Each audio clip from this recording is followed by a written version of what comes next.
Hello again to all my food warriors and welcome back to the channel. Today we are making a braised lamb shanks in a beautiful tomato ragu, very rich tomato ragu served with potato gnocchi as an accompaniment. An absolutely classic preparation, certainly for this time of year when the weather gets a little chilly and we're looking for that comfort food to really bring everything back to order. So what I have here, I have about a cup and a half of a good organic all-purpose flour. I'm just going to season this with a couple of pinches of salt. This is going to be the seasoning that I'm going to coat my lamb shanks in. Was at the butcher counter this week, and lamb shanks looked absolutely spectacular. And so I made a point to pick up 9 beautiful specimen, and we are going to make those for dinner. And as we always do, in the spirit of batch cooking, we will always have leftovers so that we can enjoy them throughout the week as well, either for school lunches or for a quick dinner, given that all of the effort and time has gone into the initial preparation and we can enjoy them on more than one occasion. So what we will do, these are gorgeous lamb shanks. This is easily enough for one person, and we've got 9 of these. So what we're going to start out by doing is just getting a little bit of heat in our pan here. There we are. And while that's going, I'm just going to dust these in a little bit of this all-purpose flour, the seasoned flour. And what this is going to do is give me a beautiful, just a very, very light, crispy texture on the outside of my shanks. And this is really going to facilitate a lot of the caramelization. And that's really what we want. We want to get as much flavor into this dish as possible.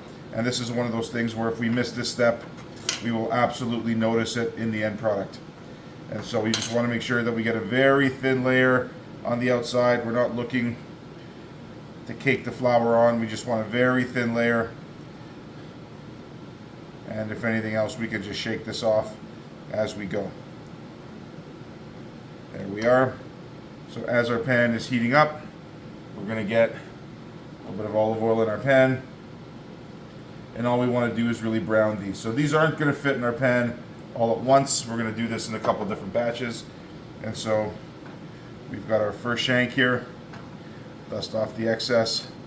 And we will just get this right in our pan. Second one is just about ready to go. Now I'll probably be able to fit, I'd say, 4 or 5 at a time in here, which is just what I'm looking for. Now, we're not going to cook these in this frying pan. We're just going to get them started. All we want to do is get a sear on the outside of these shanks. There we are. And so we're going to start these off in our skillet, and we're going to finish these in the oven in our big red Dutch oven that we see on the side here. There we are. Get those in there.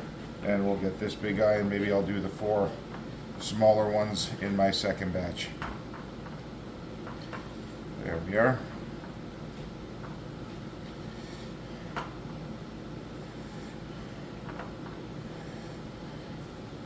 Exactly what I'm looking for. So we're just going to give these a quick tap, get the excess flour off, and we'll just get this into our pan. So I'm going to let these brown on all sides. I'm going to give these about 4 or 5 minutes aside.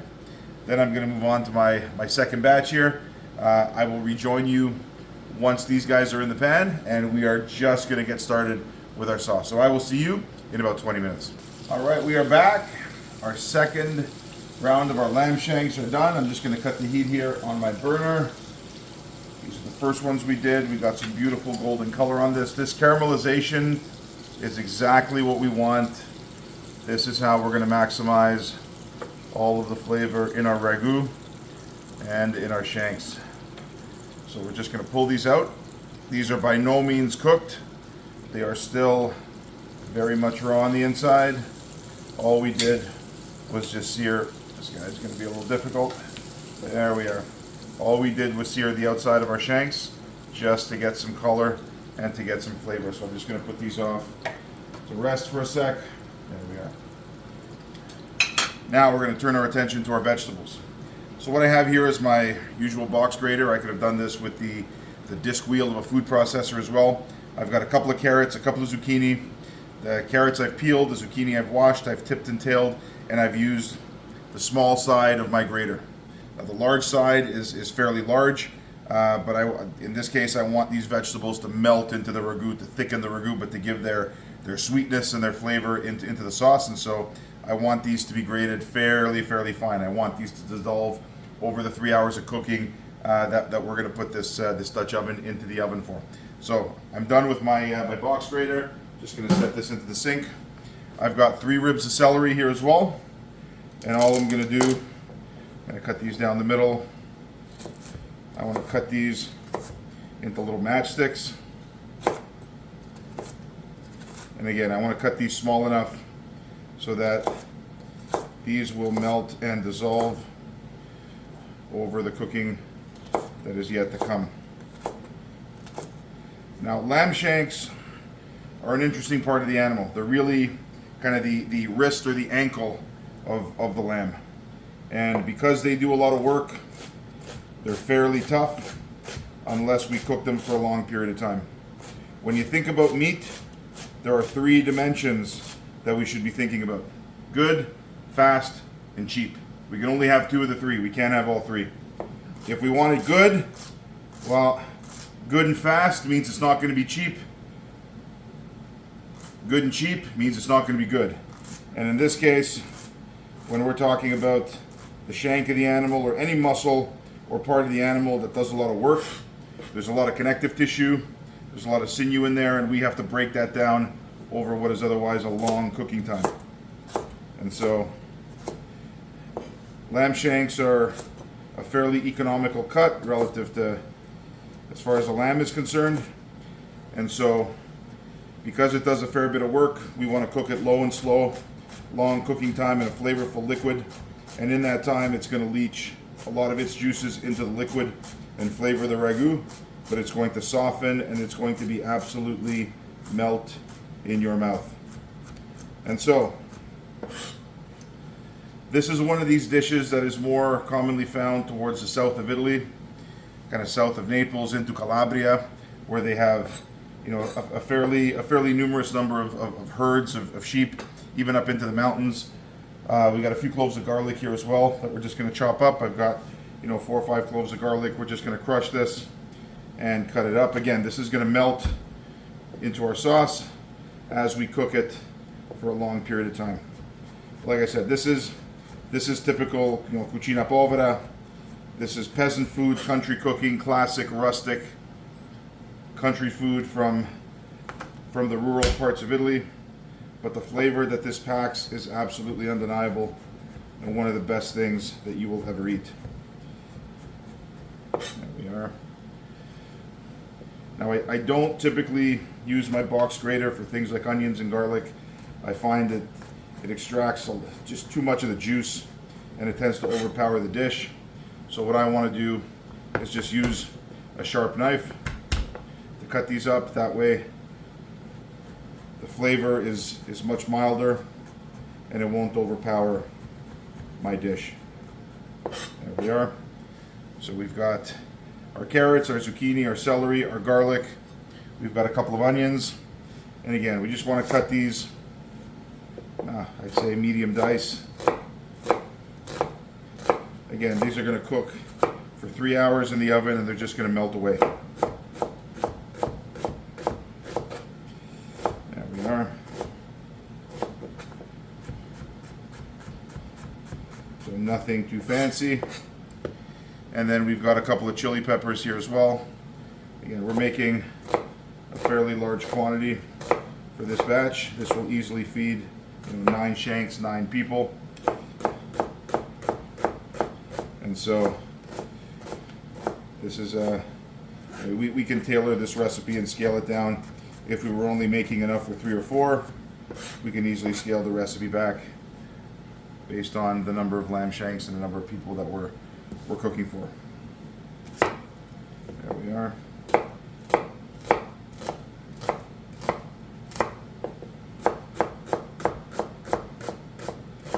So what we're going to do, we can easily cook this on the stove for those same 2.5, 3 hours, but I find that when you do that, you do have to tend to the pot fairly frequently. You don't want to create a hot spot at the bottom of the Dutch oven, at which point the ragu will scorch. If we do this in a low oven, the heat really gets into the pot from all sides, and we don't get that same issue of developing a hot spot at the base of the pot. So now just our 2 chili peppers, and once we get these guys in, we are done. So as you can see, a fair bit of vegetable content goes into our dish here, and all of this will add, it will thicken up our dish as we go, and it will add a good bit of sweetness and a good bit of flavor. So we're going to start this off by just getting a good bit of heat in our pan. What I'm going to use is the residual oil, the olive oil, that has this beautiful caramelized flour and some of the meat juices that have rested at the bottom of my pan here. So I'm going to just pour this into my Dutch oven, make sure I scrape this down, and I'm going to use all of this to saute my vegetables. There we are. This is how we get that depth of flavor in our dish. Just put this inside. And now, as that's heating up, we will take all of our vegetables here and just throw them right into our Dutch oven. All we want to do here is sweat these down. Don't want to get a whole lot of color on them. We just want to sweat these down and get them starting to leach out some of their liquid, as that will form a good bit of the flavor foundation of this dish. So I'm just going to saute these off for about 6 or 7 minutes, and I will see you in that time.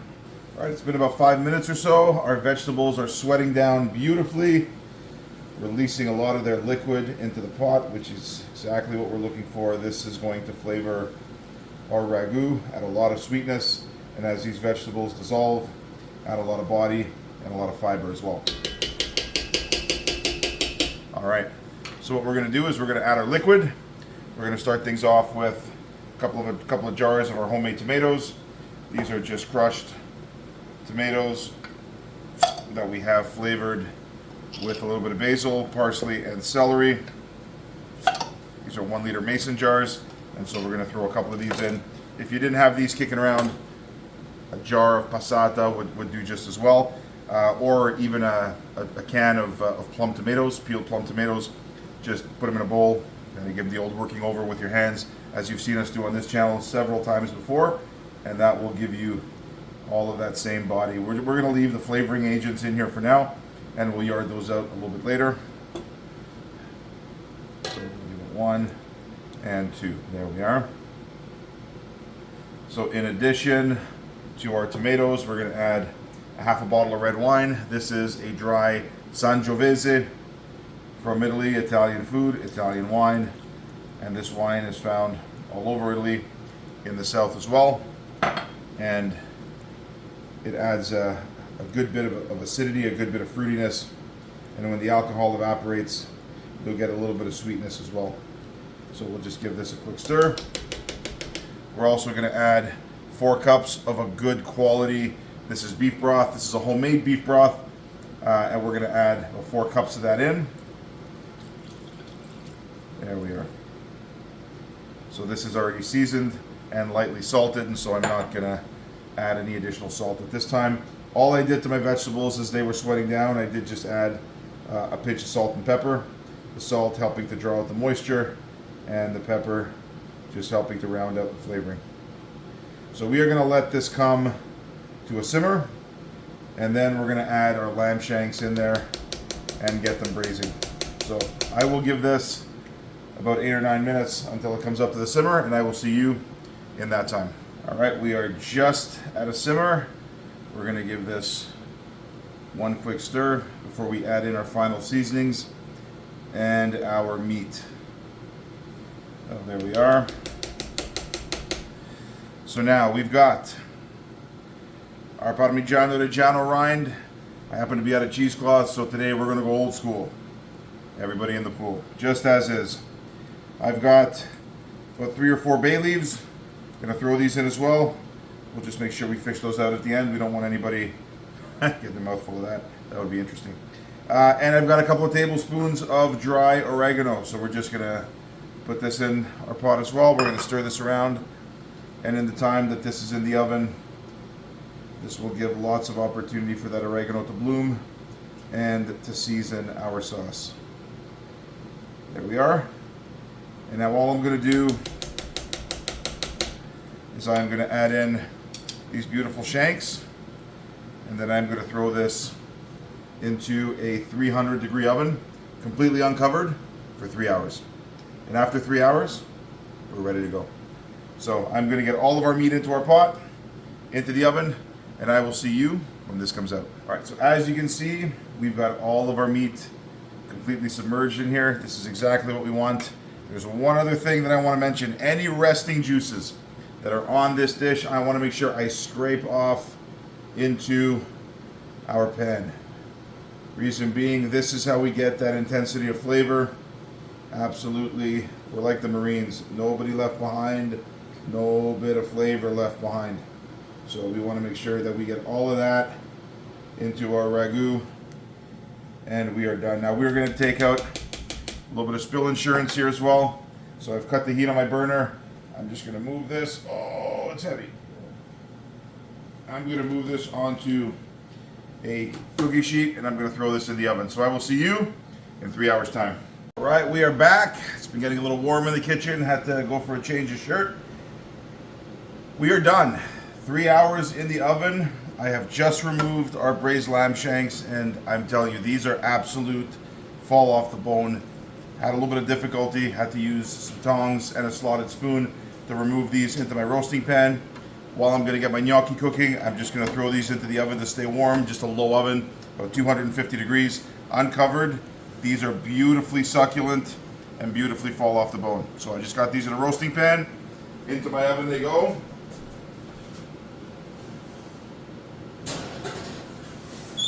Just to keep warm, and we will get those in a minute. So I now have a pot of boiling water that is coming up to an aggressive boil. Just going to raise the heat here, and I'm going to salt this fairly aggressively. I've got, this is 1.5 kilos or 1,500 grams of a good quality potato gnocchi. This is a gnocchi that I've purchased. This is a great brand that we certainly love to eat. This is one that's made with about 80% potato content. So really, a phenomenal product. Nothing wrong with gnocchi that you buy. We're gonna get this right into our boiling water. These will take no more than about 3 or 4 minutes. As soon as these rise to the surface, these are done. So we're just gonna put these in. There we are. And there we are.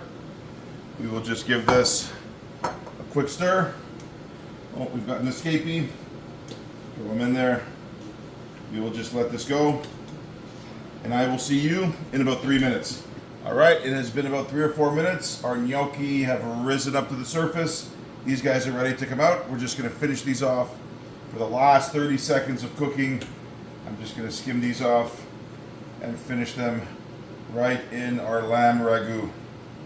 Now, for our sauce here, for our ragu, I have taken out, removed all of the bay leaves that were in there and all of the other herbal accompaniments. We're going to give this one quick taste before we go to the plate. But we just want to get all of these gnocchi in there and just finishing up directly in our ragu. That way they can absorb some of the flavor from that sauce right before they go to the plate. There we are.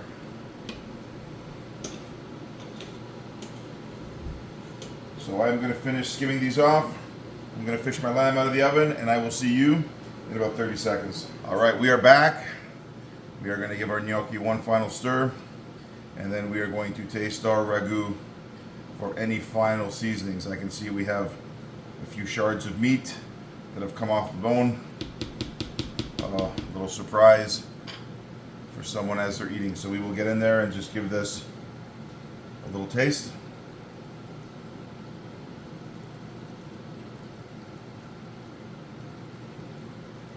Oh, flavor of the lamb is coming through. Oh, nice little spice in the background.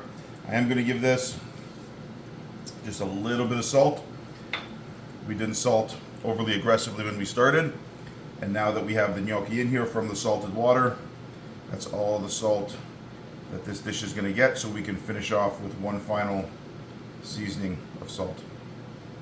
Oh, there we are. We will give this one final taste.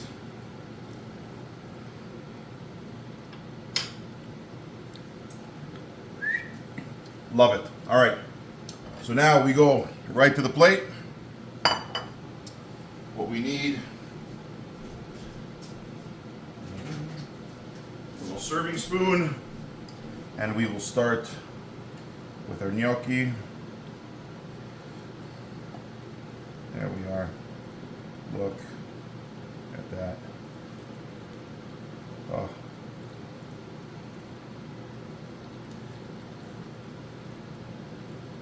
There we are. Put this here. We will cut the heat, and we will go in with our tongs and our slotted spoon, and we will find ourselves a beautiful lamb shank to bring to the plate here. There we are. Look. Look at that presentation. You notice, no knife. No knife necessary. Before we get in there, we're going to finish this off with a nice sprinkle of freshly grated the Parmigiano Reggiano cheese. As we say, let it snow. And if some should happen to fall on the lamb, not a problem. It's not like the lamb police are going to come after you. So, we will get right in there just with a fork. Look at that. Oh, it's slipping. Look at that. Just flakes right off.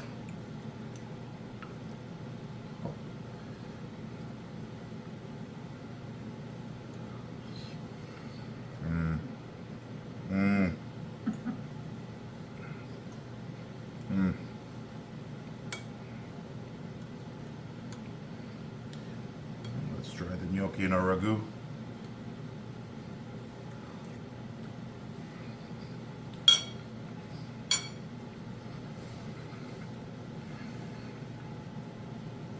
Absolutely spectacular. Depth of flavor, deep, rich meatiness, beautiful starchiness from the gnocchi. This beautiful ragu that ties it all together. I do hope you try it. This is the time of year when these are the type of dishes that just make sense. Comfort food all around. Feed the soul, feed the body. As always, this is Coach Joe saying, you know what, do like and subscribe if you find the content useful. Do share, as that is the point of the channel, and I will see you on the next one.